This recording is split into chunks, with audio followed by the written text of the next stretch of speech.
Looks like some people are starting to roll in. We'll give it just a little bit and get started here in a few minutes.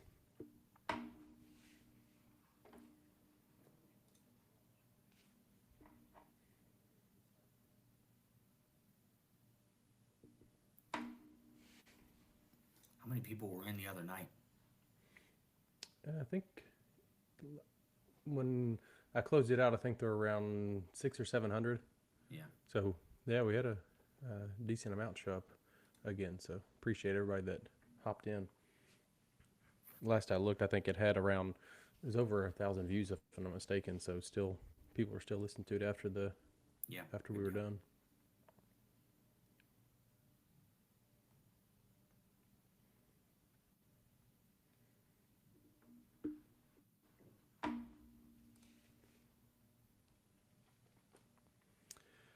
Welcome, welcome, welcome to the Third and Central podcast, the only podcast dedicated solely to the University of Louisville baseball program. This is Matt Sefcovic, and as always, I'm joined by Terry Pennington from Inside Louisville Baseball. And we're coming to you after just a massive, massive program win last night over the number one overall seed in the NCAA tournament, Vanderbilt, down in Nashville at their place. Terry, I know we got to chat for a minute, and you were down there, and just the environment was from on TV looked awesome. You know, you got to hear the Cards chants audibly from TV and seeing everybody kind of in the stands after the game celebrating, waving the flags. It looked like it was a intense environment and exciting for Cards fans to go on the road and beat a team at their place. So I'll just kind of let you open it up and talk about the what the environment was like and what it was like being in the stadium last night. Yeah, we've talked about it before on here, like throughout the year that, I don't think that there's anything better in sports than walking out of, your rivals or your, mostly a rival, and would be better than just another opponent, But if you're able to do that on the road and leave there with a win, man, it feels good. I mean, you got the whole, and the place is packed last night. Obviously, it was. I mean, I say standing room only. There's not really any room to stand in there. It's just so cramped in, and that's kind of what makes the atmosphere what it is, because it's not a big place, but they put as many in there as they can, and it was loud. They were pumped up. That whistler was going. I don't know. There was a guy back behind that was doing like umpire calls, like I don't know if he might have thought he was a part of the game. I don't know what he was doing. His hat, I think he was wearing an 8. He probably should have been wearing like a 6 7/8. Just very weird. I don't know if he knew that they sold other sizes or he just thought it was one size, but there was all kinds of craziness going on in there. They put the Louisville fans obviously down that first baseline, kind of stuck them out in the corner over there, down behind first base. But man, they were loud. They were loud in there, making a lot of noise, and the boys gave them a lot to cheer about last night, just from the pitch and just some timely hitting and uh, such a fun atmosphere. And I mean, that's why these are the games that you come to Louisville for. I mean, you come to Yep. play in these games, in these environments. I mean, I know when they're recruiting, I mean, this is some of the stuff that they're telling them is, we get to go, not only do you get to play here in these, in this storied program at this place, but look at where we go.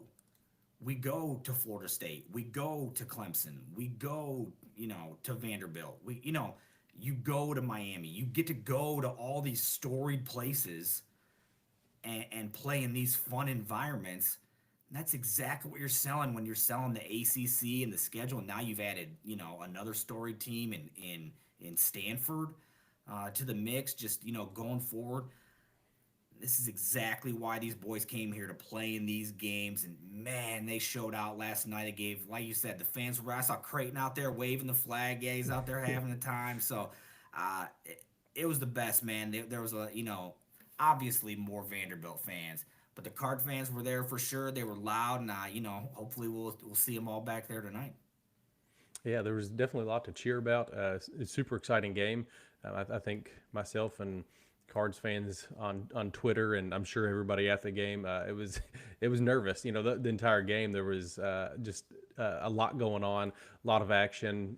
Pitcher's duel, which we talked about. Vandy was very heavy on pitching, and offensively that hasn't been their strong suit. So who was going to show up on the mound for us? Who was going to show up in the plate for them? So, but we came out on top 3-2, got another 1-run victory over the Commodores, like we did earlier in May when we beat them up at our place. So we'll dive into that pretty deep here in just a few minutes, but just kind of looking around some of the other regionals and kind of just around the state as well. Murray State, I mean, we talked about them the other night. They ended up winning the opener against Ole Miss, and then they beat Georgia Tech yesterday, so they are in the driver's seat. They are in the regional championship down in Oxford, awaiting who they're going to play between Ole Miss and Georgia Tech, and whoever wins that game obviously will have to beat the Racers twice. So just exciting stuff for Dan Skirka and his club down in Murray. Obviously, Western was in that regional as well, and they went 2-0, but had a historic season down there in Bowling Green. So nothing to be ashamed about. But I wish they got a win or two. But it's postseason baseball. One thing to kind of keep an eye on, we talked about this again, but just an update now that we're a couple days in, is the Hattiesburg Regional. Yeah, that's obviously something that Louisville fans need to be paying attention to. Alabama was the 2 seed down there. They're eliminated. So if Louisville were to progress on to the Supers, obviously that's a big if. We still got it. There's still a lot of baseball left to be played. But if that happens, if Southern Miss does not win that regional, Louisville will host, no matter if it's Columbia or Miami. They're a 3 and a 4 seed. So Louisville as a 2 seed, Louisville would host a super regional next weekend against Miami or Columbia. If Southern Miss comes back out of the losers bracket and wins, obviously Southern Miss would host as the national seed, but just something to keep an eye on as the weekend kind of progresses over the next day or two. Oregon, they were 2 and done as the number 12 overall seed. I mean, that's you don't see that too terribly often, but 2 and out. So Oregon, that's kind of one I had my eye on, probably the most surprising regional so far. Obviously, what Murray State has done obviously is pretty miraculous, but Oregon, as the 1 seed to be 2 and out is you don't see that happen too much. Another one that was a shocker to me, late night baseball last night. Terry, I don't know if you made it back to see it or if you were doing some media stuff. UTSA beat Texas late into the evening, I think 9-7. I watched the last couple of innings after the Louisville and Vandy game finished up. So Texas is the number 2 seed. So they're the number 2 overall seed is in the losers bracket, and UTSA is in the driver's seat down there. So I know that's just a couple of the other regionals.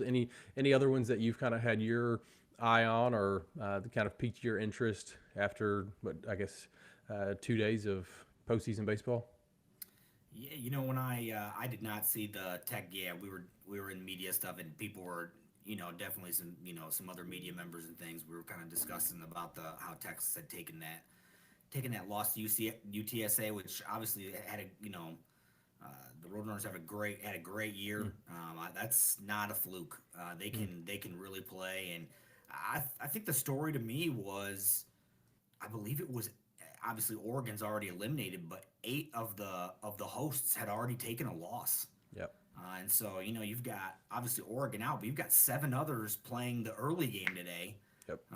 Fighting for their life, and then going to need to essentially obviously they need to win 3 in a row to make it out of their host regional. So it's a tall task at this.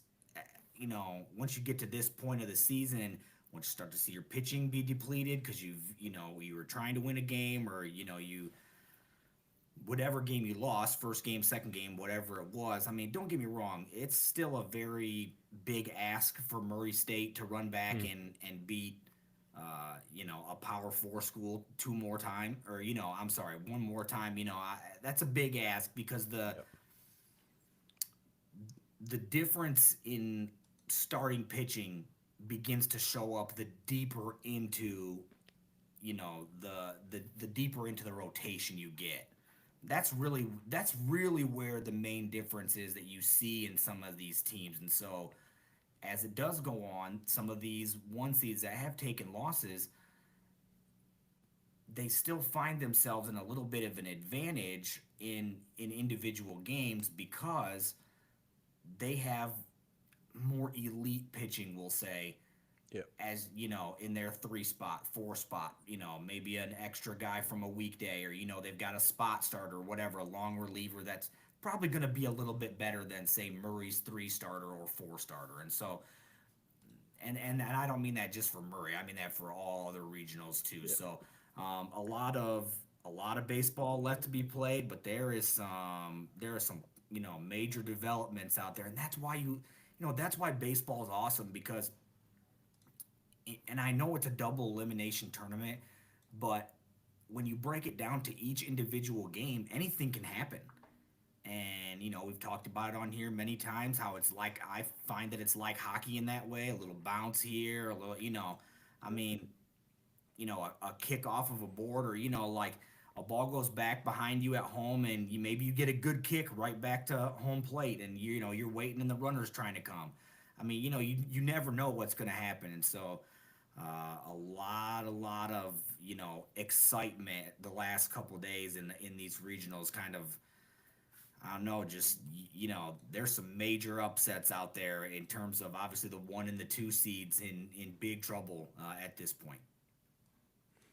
One other thing I do want to throw out there, obviously, we are currently live. So if you've got anything you want to talk about, or key points that you saw last night in the game, or kind of what stood out to you, throw those out there. We'd be happy to talk about them and chat about them. We got some stuff coming in on the stream. It looks like we'll hop over and talk about some of that here in a few minutes. Let's look at the scoreboard, because we do have quite a few games going on right now, and some shockers to me.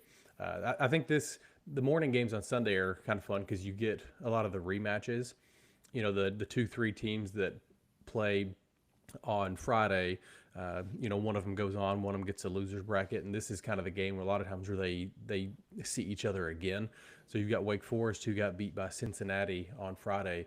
They're beating the Bearcats right now 10-0. So it looks like Wake is probably going to advance to the final. They'll have to win 2 games, but down in Knoxville, which won't be an easy task against Tennessee. But still, Wake is not going to go 2-0.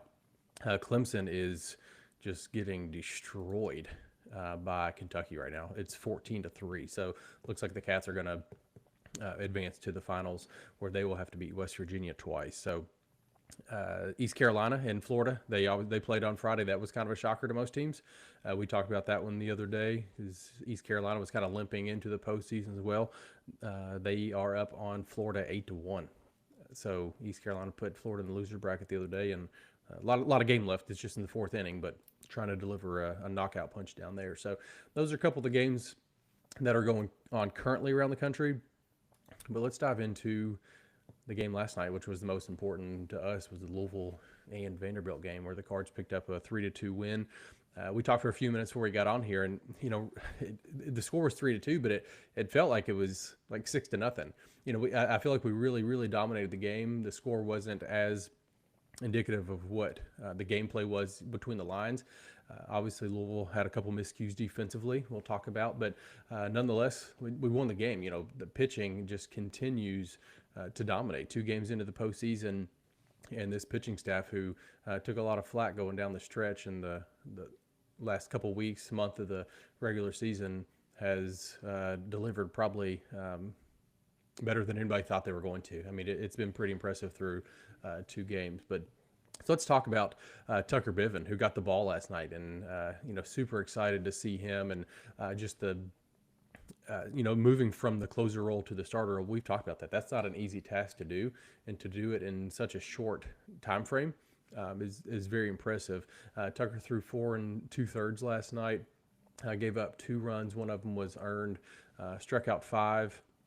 And only walked 2, which was that was really big to set the tone for this Vandy team, who offensively, like we said, has struggled. So you don't want to give them anything free, because they do struggle to hit the baseball. Tucker, obviously, you saw, you were there. He showed quite a bit of emotion because he didn't want to give the ball up, and he talked about that a little bit after the game, but. And he probably could have, but there were some things that were out of his control, behind him that, forced Coach Mack to make a move. the I think the first run that Vandy scored was on a pass ball or wild pitch. I can't remember how it was scored. That the runner scored from second base. Just kind of tough to locate. Monroe and Biven and Matt Klein were all trying to find the ball, and unfortunately for Louisville, the runner that was on second base, he read it very well, and he broke for third, and they were still scrambling to find the baseball. Nobody was covering home, so he took off and scored, and they scored another run on a error later on in the game. So that was the only two runs they scored were kind of off those fluky plays. But I think the biggest moment to me was Justin West in the bottom of the sixth inning. So Louisville is leading 3-2. West allows two runners to get on second and third, no outs, and he sat the next three runners down, 1, 2, 3. And I mean, that was an opportunity that Vandy, really the biggest opportunity they had all game, to kind of blow this thing open and take the lead. And he was just nails, man. To sit three runners down in that situation at their place, it could have got sideways quick. And he remained strong and did what Justin West does. Daniel Levitch threw the eighth, and then Schweitzer took over and tossed. I say a clean night. They didn't score. They got a runner over on third base, and I think we were all, nervous. But Schweitzer got a ground ball at the middle, and Alisea stepped on second to end it. And I thought it was just massive for the staff to have that type of confidence in Schweitzer in that moment. Yeah, he's a freshman, and Coach McDonald says, at this point in the season, there are no freshmen. You're not a freshman anymore. You've done this long enough. But to put him in that moment, you can tell this staff has a lot of confidence in him. So we'll talk about the offense in a minute, but I know I kind of covered a lot of it there. What are your takeaways? And I know you were there, so you probably saw things from a little bit different angle than we did. What was it being in Nashville last night? Yeah, that first run that that Vanderbilt got, it's so crazy. It was scored a wild pitch, so it scored a wild pitch to move him to third, and then it just puts scored on there. I mean, it's like a two base wild pitch, and it's so random and weird. I mean, Tucker has given up two just complete fluke type runs like that. If you remember the Georgia Tech game where Yep. they flip into Tag flips into the dugout catching the ball, and the guy tags and scores from second. And there's just some weird, strange, fluky thing. I mean, things that you will probably never see again. Just happening to him, but it's not just, to me, the most important thing is the way he bounced back after having some kind of goofy or uncharacteristic things happen in the game.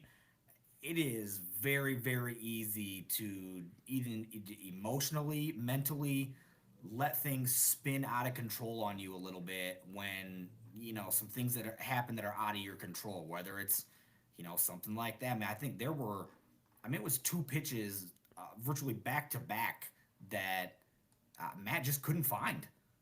He goes to block him, and he couldn't. The one's laying at his feet. Yep. He just couldn't find it, and he spent. Almost doing 360 looking for the baseball and just cannot find it. And again, those are just fluke situations, and to be able to control his emotions on the mound and just settle back down and let's just get back to work. I thought, you mentioned like the point with Justin West. I thought there were, maybe 3, 4 or so inflection points in the game. And obviously, one is Matt's homer, which gets him off to the good start, right? I know we're going to talk about the offense in a minute, but just to get him out of the gate. Let's get him out of the gate, and all right, let's settle in. We've got a lead. We're on the road. We've quieted this place down a little bit. Now we're going. You've obviously got, West on the mound there. At that point, I skipped over, but Zion's homer just to get him back Yep. the lead. And the emotion of it. I mean, he was pumped, and I love that, right? I mean, we've talked about that many times. Give me all the bat flips. Give me all the, if you don't want him to taunt the other team, that's obviously fine. But I mean, I have no problem if you turn at your own dugout and yell, scream, do whatever you want to do. That's college athletics to me. So like the way that the guys were able to just keep bouncing back, whether it's on the mound or in the field or at the plate, man, baseball's such a mental game. So when it starts to go sideways, can you level it off and just keep going, or are you gonna let it spiral on you? And I thought the boys did a great job. I mean, even in the like you mentioned Wyatt, who was outstanding. I mean, he was nails for sure. And I even thought, I mean, Schweitzer clearly thought he struck that guy out, the hitter to start the inning. And I mean, when you look back at it, I mean, I don't know where else the guy wants it. I mean, did he? I mean, he basically hit the glove. I mean, the glove hardly moved. I mean, he pulled it a tiny bit in. But I mean, if you're not going to get that pitch, it's going to be a long, long game if you're not going to give guys that. And then he dots the guy a couple Mm-hmm. pitches later, and you're like, uh oh. I mean, like, can we settle it back in? And he obviously did. And that's what you love about Schweitzer is, again, Coach Mack talked about it a little bit after the game, right? Just he sees a lot of Tucker in Yeah. Jake, just makeup wise, personality, emotions. Give me the baseball. I want it. I've got it. Man, it's been so fun to watch this kid like grow into that role as the year has gone by. Louisville has really relied on some freshman bullpen arms over the last, not just this year, but over the last severs. I mean, Caleb Corbett was the closer as a freshman. That is not normal. That is probably not advised for most years. But every once in a while, you find a kid that just has that mental makeup, and the ability for Jake to get ground balls is the key, right? I mean, in that park where it's small, and like you mentioned, West has the runners on with nobody out, and let's be honest, he's not really a ground ball pitcher. I mean, and so in that ballpark, that probably would not be an ideal situation that you would pick for him. I think is all that I'm saying, which makes it even more impressive the way that he's able to go about his business last night and get him out of there. I mean, because this Dan talks a lot about we trust these guys, and there's no better example of it than Justin West, who let's be real, it hasn't always been smooth, right? Yep. But when he's on, he's on. But just like they're college kids, right? So it can go sideways on you a little bit, and he typically has pitched a little bit better at home. But man, they needed him last night, and that kid was there for those dudes. He was firing strikes. He was locked in, and you knew he was locked in because they just kept. I mean, they just kept running him back out there. And obviously, there's there's some guys out there available, and so man, just couldn't be happier for the guys in that bullpen, for Tucker to step up the way he has the last month or so, and give us some extra some pitching that we needed. Yep. Man, look, if this pitching staff pitches like this, I mean, there's several weeks of baseball left. I'm pulling it up right now. I tweeted out some numbers last night about the pitching staff. So far in the tournament, the two games they've played, obviously the pitching staff's thrown 18 innings. They've given up 8 hits. They've allowed 4 earned runs, recorded 28 strikeouts, and only 6 walks. I mean, that's everything that they received criticism for this year in 2 games. It's not a huge sample size, but it's when it matters. They have responded in a major way. I mean, to put up those kind of numbers against the number one overall seed and ETSU, who is one of the better offensive teams in the entire country, that's no small feat. They have definitely answered the call, and I think if we can keep this momentum going, like you said, we'll keep riding this wave as long as we possibly can. Because if you get pitching like that on these dudes, it's going to be a long postseason for Louisville. And the thing is, we do want to talk about kind of pitching, maybe the outlook of today and going forward. The good thing is you threw Wyatt yesterday 15 pitches, and you threw Jake yesterday 18 pitches. I mean, those dudes are still available. Coach Mack alluded to, he talked about it all weekend. You're probably going to see Everly tonight. He's going to be the guy to start on the mound. And beyond that, if we have to go to another game, we still got Peter Michael that we haven't seen him throw a ton lately. So he should be very well rested. But as far as the bullpen goes, pretty much everybody's on the table. I mean, there's not many guys that aren't going to be available because the way this bullpen has managed and the first two games of the regional, we haven't really had any stress put on us yet, which is really good. And on the flip side of that, if you look at Vanderbilt, they're not in a very good situation right now. He brought in his other starter last night to try to limit the damage and keep Louisville from extending the lead, and which he did. He didn't give up any runs in the final 3 innings that he threw, but they didn't win the game. So he burned that starter, and they've got one real quality starter that they have left, which I would imagine they'll probably throw against Wright State today. He threw against Louisville when we played the midweek. He's kind of their midweek guy, Austin Nye. I would imagine Wright State will see him today. So beyond that, it's probably going to be a couple bullpen games for Vandy if they win today. So that's an advantage I think that we've got going forward if Vandy is ultimately the opponent. So I feel good about Everly, being on the mound, especially when he's going to take the rubber against a Vanderbilt staff that's very, very good. I mean, they're top 10 in the country in ERA. We discussed that in detail the other night.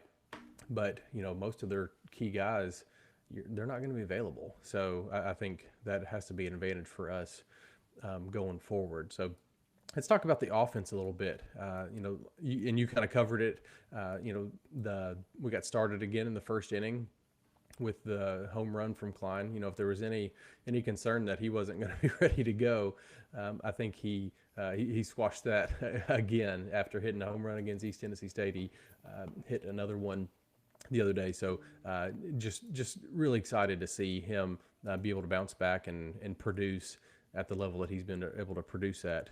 It's just having that extra bat in the lineup has been massive.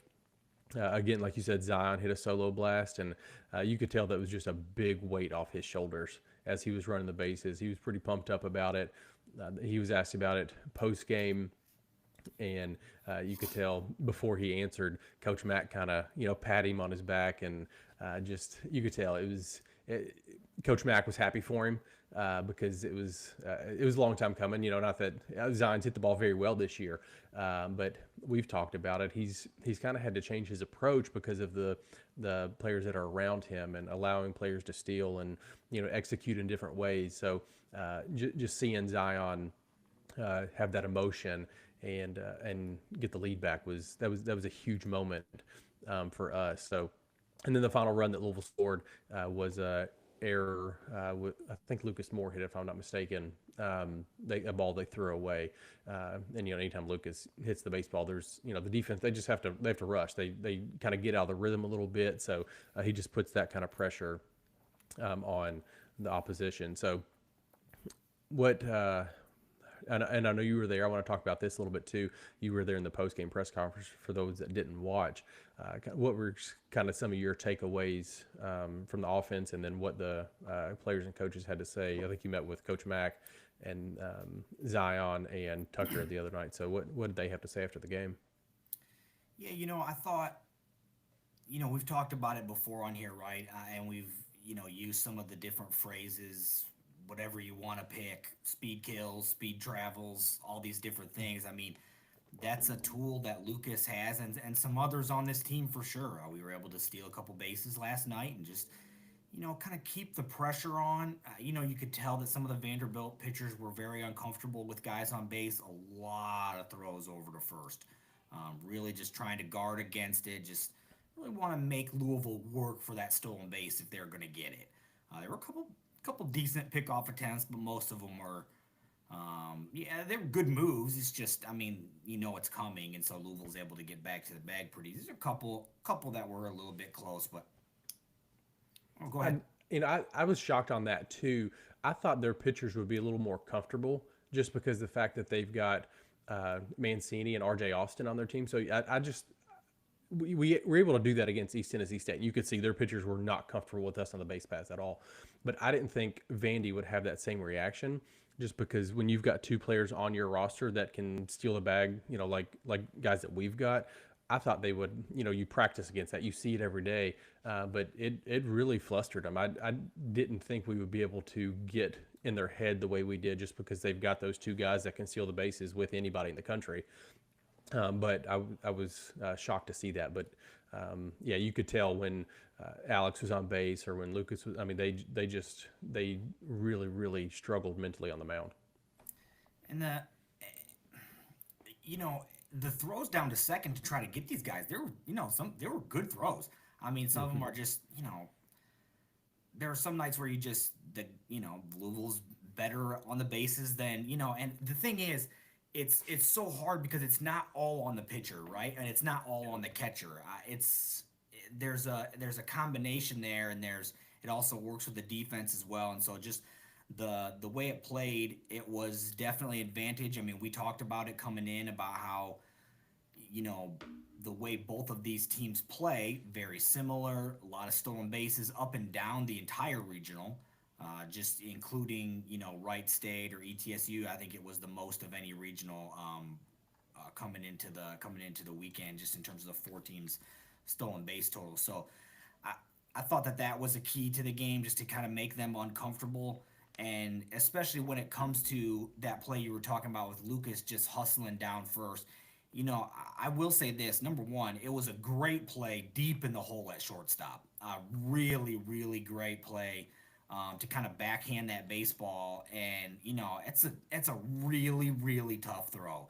Now, granted, a good throw does get him. It obviously is Mm-hmm. an error, but a good throw would have got him. But it was a really tough play, and he obviously knows Lucas is running, and that's the key. I mean, there are things that Lucas brings to this team and to the game that others just don't have, that he's just born with. I mean, that's really just what it comes down to. And so, he's obviously worked extremely hard on his craft, but the speed is a gift, right? I'm sure he obviously Mm-hmm. works at it as well. But I mean, you know, uh, I don't know. If you get him from his dad, from his mom, who knows who we got it from? But he's somebody in his family got some wheels, that's for sure. Because that is they've passed that gene down, I guess. But the emotion from Zion is fun. I mentioned earlier how much I enjoy that, how much I like that. I think that's what college sports is about. Like you said about the weight coming off of him and just being able to just play. You could Mm-hmm. see just a little bit. It feels like he's been pressing right the last month. And he's Yep. slid down the order a little bit, and you start thinking about it again, right? And so, but the thing is, this roster, you got Take Davis hits in the seven hole. I mean, that's how good this lineup is. Take Davis, freshman, has the home run freshman record. He's got 18 homers. Hits a double in the gap again last night. Same thing he did the day before. The kid's a monster. He hits in the seven hole. That's absolutely ridiculous. That this team is so good and skilled offensively. So was really happy for Tag again last night. Thought he did a good job. And again, bouncing back. Sometimes it's hard to step back in the batter's box. And same thing with Jake Monroe. Sometimes it's hard to get back in there after you've maybe made a miscue in the field and stay focused, stay locked in. Let's get back to work and let's help okay, we might have done that, but let's help the team in this way. I thought those guys did a really good job of doing that because, there were some questionable, plays in there, some tough plays, right? I mean, there's even a couple balls that I'm sure Jake probably would tell you that he could have got that were scored hits. Yep. And it's unfortunate because I was saying it about a few weeks ago when they put Tanner Shiver into right field, kind of doing some switches around, and both times they did it, the ball finds him. Both times, almost immediately, and one inning it found him twice. And so you get insert or you start thinking about it a little bit, and it just seems to like the baseball gods are like, oh yeah, well how about this one? And oh, how about you catch this sky high pop up or whatever, this short hop. I thought there were a couple plays last night. Jake Monroe made a play coming in off a short hop, quick throw over it might have been reviewed actually. Yeah, Um, the foul ball. yeah, that one, yeah, the one that was a foul ball. I Yeah, think he made another one earlier in the game as well that yeah, tagged he did. short, grabbed off a short hop. So I mean, there were some spectacular plays as well. Uh, Vandy again, they don't really hit it that great. I mean, you look up Yeah. and down the line. Was there one guy that hits over 300? Yeah. So that's not their forte. And I thought the main key coming away from the game, like you mentioned, their pitching, they're in trouble. Yep. Now they've got guys, of course. Yeah. I mean, it's Vanderbilt. They've got deep bullpen. Their team ERA is what it is. But they've burnt through. I mean, some guys that are definitely unavailable today. And I Yep. would say the only guys for Louisville that are unavailable today would be Forbes and Bivin. And you'd probably like to hold cuts if you could. Yep. Um, in case you needed him tomorrow or whatever the case may be. But he might be available for an inning as well. Everybody else is available, and so you've got to feel really good about the pitching going forward. And as far as the post game goes, I just I'm so happy for the kids that to see their perseverance rewarded. It's been a for some of these kids like a Tucker Bivin, a local kid who grows up loving Louisville baseball. His dad played there. Like this probably means so much more to a kid like that. And for the first 2 years, and team wise, in terms of wins and losses, not being able to play in the NCAA tournament those first 2 years, and to get to come out on this stage and for him to execute like that, great kid, great family, love those guys. I mean, they're the best. I mean, if you don't know the Yep. Bivens, I mean, you're missing out. And so it's a great family. I just could not be happier for Tucker. I mean, just a great dude, and he was a bulldog last time. And I think that's the phrase I've used about him a lot, and I'm gonna keep using. I mean, that kid, uh, he's just tough. I mean, if you are an MLB team, that's the type of kid that you want coming up through your system because he's going to work and he's going to want it. You can see it on the mound. You mentioned how he was frustrated. Put the glove up right. Don't let the TV cameras know what I'm saying. He was a little frustrated. He wanted to stay in there. You know what I'm saying? Obviously, Coach Max run off a second time, so he knows he's coming out. But he's frustrated in terms of I don't know if I want to say I don't know if the right phrase would be he deserved better, but he could have gone more. He deserved a win last night. I'll say that Hmm. he deserved Yeah. a W on the And you want to stay up there and compete. and that's it. Leave me in because I know. And again, he trusts the guys behind him, right? And he mentioned Oh it yeah. post game. He mentioned, Yeah. yeah, okay, I know if I give the ball to Jay West is going to do his job, and he did, right? And you run right down through that bullpen, and those guys were nails. I mean, Yep. sky's the limit for these kids. And I do want to say, I mean, I know you said it, you did mention it, but don't put me in that category. I know you're not. I'm just saying, don't don't put me in that category of someone who was criticizing this pitching staff because I mean, I've been giving Raj and these dudes props all year because this pitching staff is legit. Uh, I mean, I knew it in the fall. You could see it in the fall, especially in the competition for that fourth spot. I mean, guys, there are arms there are arms that I like on this team that aren't even on the postseason roster. I mean, just in terms of going forward for their collegiate careers, and so uh, I'm excited for these guys to watch them execute at the level that they can on the big stage. Man, that's so fun. And again, uh, another national television win. I mean, I've said that on here before. I know we did lose the game to Pittsburgh, and that was a national Yep. television game. But I think they're 10-1 on national TV. Yeah. They've only So lost I one mean, now. I think all the rest of the games are on national television. I'm just saying. I mean, it seems like it could be a good omen. So let's talk about that since we're talking about television and schedule and all that good stuff. So obviously Louisville plays tonight at 9. Last I looked before we got on here, there was still no TV assignment because it's going to depend on what happens in these early games. So it's going to be on national TV. I wouldn't guarantee you that. We just don't know exactly where yet. So 9 o'clock tonight, and then tomorrow, if necessary, we would play again tomorrow. And those times, and TV will come out later. We don't have that, and they will play some earlier games tomorrow. So it depends on how many games there are, if necessary, games. So if there are a handful of them, they'll kind of be spread out so they can get all of them on TV if possible. So hopefully we don't get to that point, but 9 o'clock tonight, and then at some point tomorrow, if needed. So I do want to kind of run around the scoreboard real quick because got some interesting scores coming in. Wake is up 10-3 still. We talked about that. They're bottom of the ninth, so it looks like they're going to advance.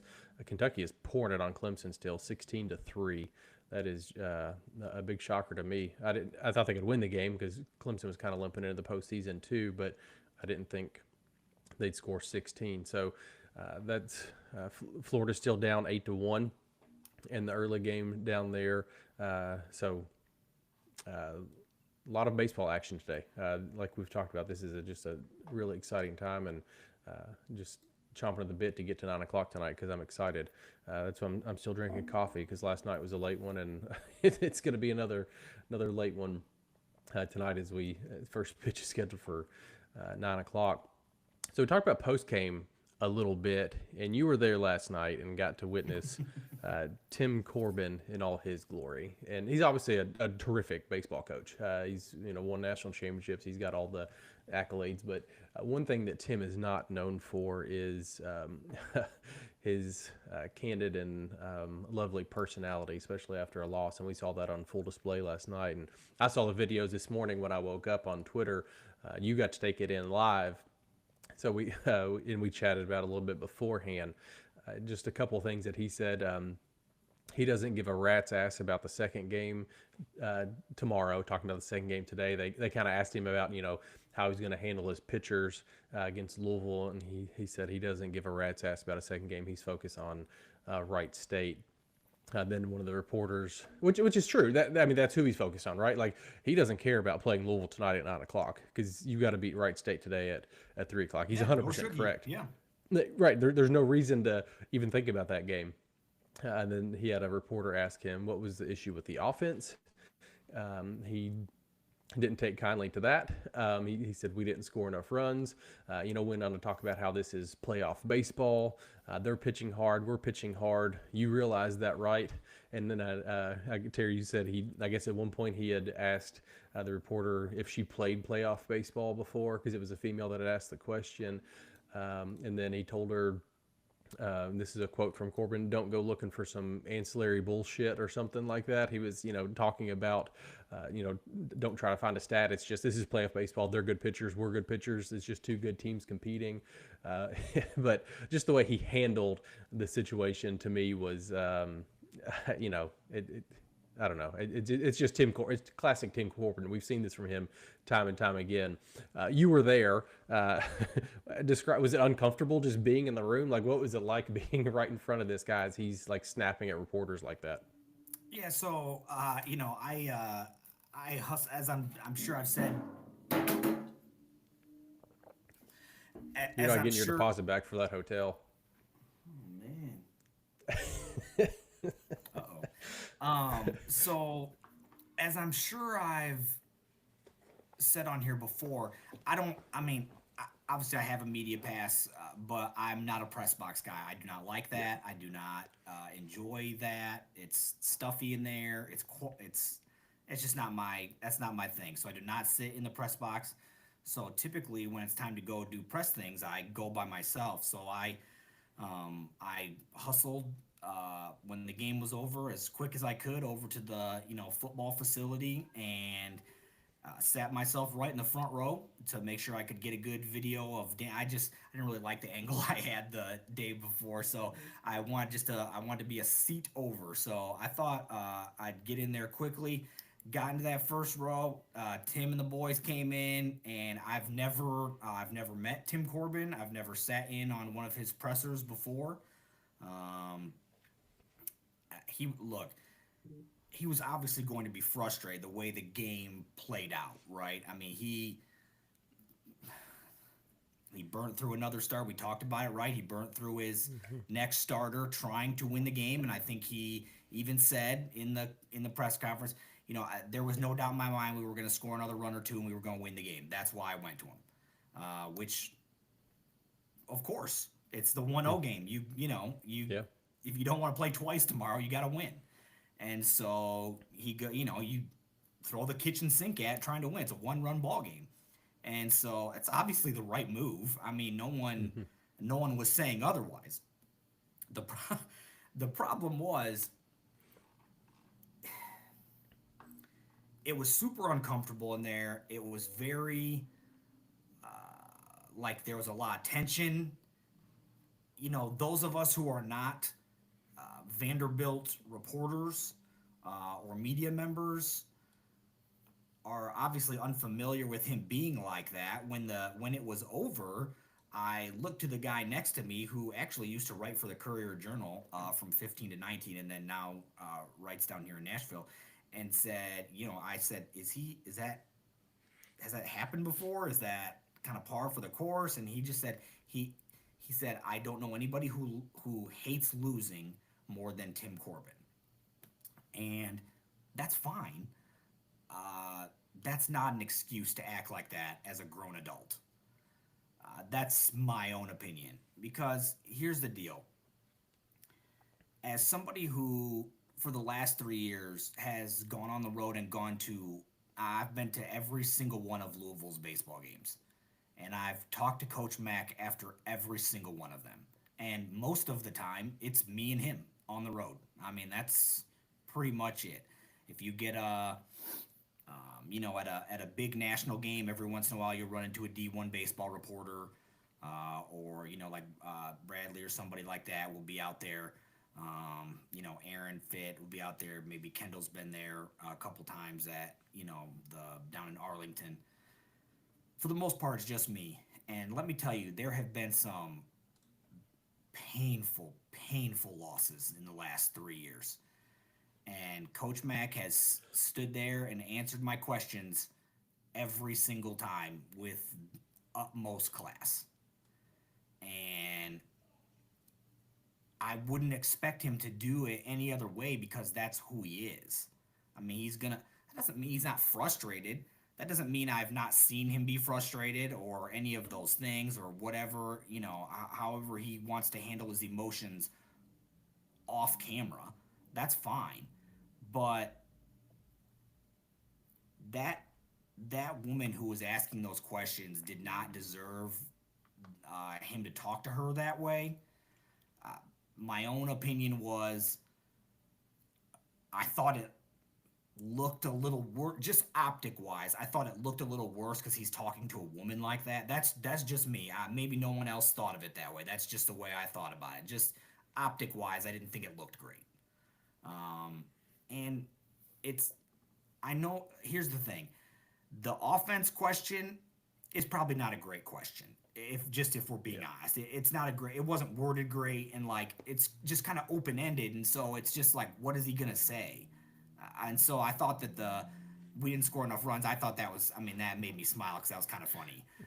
Because I mean, she just she wants him to give some kind of answer about why it happened, but I think she probably needed to be a little more specific in the question Yeah. asking at that point. That part of it I thought was funny that we didn't score enough runs. I thought that was funny.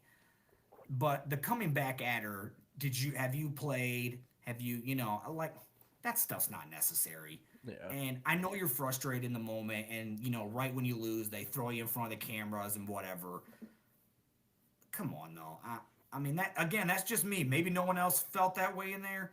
Uh, but that's not the truth because everybody felt that way in there. I was looking around the room. I could see the SID kind of with his eyes big. Like it was very uncomfortable. It was inappropriate. If that, I mean, that's the word I would use. The way he Yeah. conducted himself was inappropriate, and I think it made the two players that were sitting up there looked like they were a little uncomfortable just because they are kind of in the middle of. I mean, they're also on stage with them, and it's just Yeah. a little, it's just all awkward, and the Yeah. whole room felt awkward, and it just, I mean, he left, so they get done and they walk back off. They walk off the stage and exit the room, and I mean, it was dead silent in there. I mean, dead silent. No one said a word, and then the girl turned around and told another gentleman behind her, another Vanderbilt guy, like your message board is going to be going crazy about this tonight or whatever. So I'm sure it was. I'm sure Twitter was, all over. I have it on my camera. I didn't post the ETSU post game, and I didn't post the Vanderbilt post game. I have them both. Maybe I probably should have. I was debating like, well, this is just really Louisville stuff, but it probably pertains. But yeah, I've got it on there. I thought about throwing it up because I was sure it was probably going to get picked up by some national Yeah, media somewhere, just from yeah, the simple fact that he just didn't handle himself with any class. And again, not knowing Tim Corbin, I would have expected him to. I don't know. I just didn't think that he. I wouldn't have guessed he was like that. I guess I'll yeah, just say, and not that you're supposed to be. Again, off camera, you can do whatever you want or say whatever you want in your locker room, but in front of everybody, there's 10 to 15 of us in there. Just answer the question. You don't have to yeah, be. You don't have to act like a jackass or whatever you might want to say. Like, just be a professional. It's your job to stand there and answer it. That's what the job is. You answer it when it's good and you answer it when it's bad. I mean, you think Coach Mack wanted to uh, talk to me after the? I'm just going to use this one as an example because I know this was a kind of a contentious one, right? After the loss to Clemson last year in the home game, mm, I think it was the Friday night game. yeah, That's one of the most brutal losses that I've ever seen us take. He didn't want to do that, but he does it because that's what the job is. And you stand there and you answer them, and look, you can give short answers. It's okay, and you mm, can let people know that you don't really want to be there, and let's keep it moving. But you don't have to act like that. That's how I thought, and so just when I was comparing it to the way Coach Mack has always acted with me, uh, I thought it was very inappropriate. yeah. When I was watching it this morning, it was one of those moments. And then when we talked again, it's like those are the moments that you're thankful for the staff that we do have. Not that taking nothing away from Tim Corbin. He's obviously an exceptional baseball coach. I mean, he's won two national championships, and I mean he's built the Vandy baseball program kind of like Coach McDonald has, and I love the style of play that he plays with. We mentioned the other night it's very similar to Coach Mack, and he's been very successful. But you hate to see somebody kind of act that way to media members that are up there supporting their program. So hopefully, honestly, when I was watching this morning, I was like, it makes that win just that much sweeter. To beat a guy that acts that way. So hopefully we can beat him again and send him packing.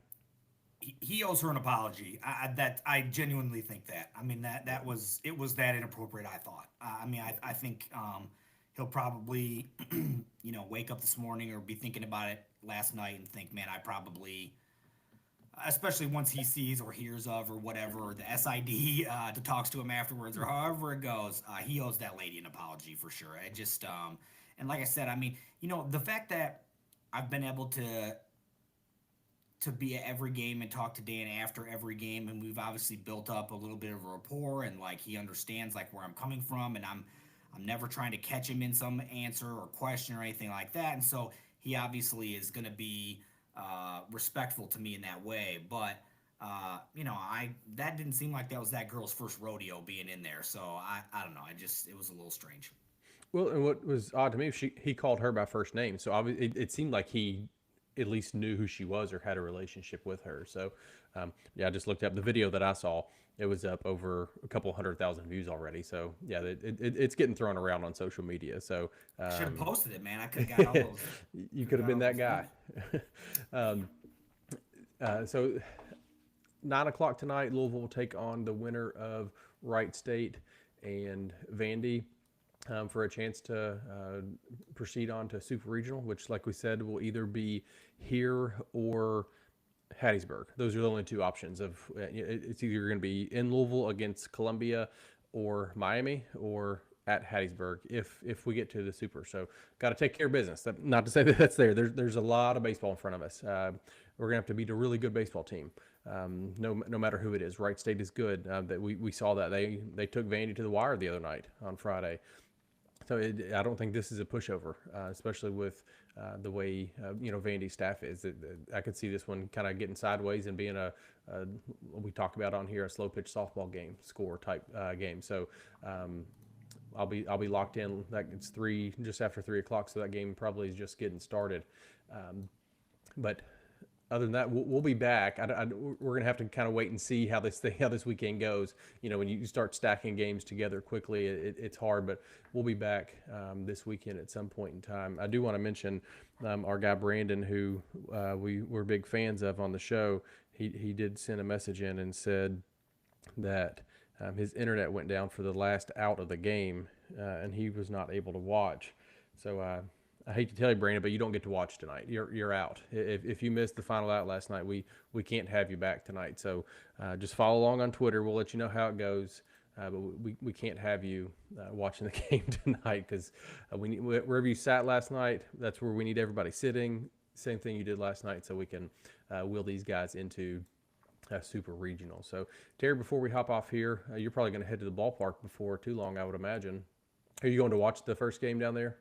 Probably watch the back half of the first game. Yeah, yeah. Well, safe travels down there. Hopefully, we bring back another W. I know we do this every time, but for the ones that are watching that don't know, Terry posts his post-game press conferences like we've been talking about for the past couple minutes. He's one of the best at it, probably the best at it. So, Terry, let them know where they can find your stuff because I know you'll be posting it tonight after the game. Yeah, you can find me at Inside Louisville Baseball on X. It's Insideville BSB. I tried to copy the baseball account there a little bit, and then if you want the videos and stuff, you can see any of the post game things. I put it up on my YouTube channel, and that is Inside Louisville Baseball on YouTube. And yeah, I mean, if you don't see them there, I obviously link them over and share them on X, and allow people to see them that way and click through there. And so yeah, just updating the game half inning at a time. And yeah, I'm gonna be right back where I was last night. I'm not moving. I'm going right back there. And so yeah, pour yourself the same drink, whatever you were drinking last night. I mean, look, if you had an alcohol beverage, I mean, I know tomorrow's work day Monday, but I mean, look, you gotta do it.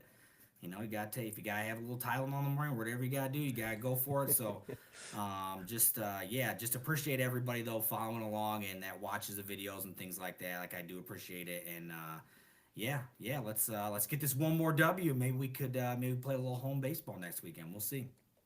I've got a bottle of bourbon I've been babysitting for the past couple months because I just don't want to finish it because it's one of my favorite bottles that I've had in some time. And last night I believe it was the seventh inning, and I was like, I'm going to tap into it. I'm doing it. Like this moment needs that. So I saved a little bit of it for tonight. So there's not much left. But if we get to the final, you know, sixth, seventh, eighth, ninth inning, I may tap into that because that's what I did last night. I'm doing the same thing. Wherever you drank last night, whatever you wore last night, same thing tonight. So same time, same place, and then we'll be back at some point after the regional to kind of talk about how things went and hopefully prepare for a super. So, Terry, get down to the ballpark, enjoy the day. Looks like it's some nice weather up here. Hopefully, it's the same thing down in Nashville. But 9 p.m. Eastern time tonight, Louisville is going to play for a berth in the Super Regional. So, hope everybody has a good rest of your weekend. Cheer on the Cards tonight and bring back one more final win in this regional. So, in the words of Sean Moth, we will see you at the ballpark.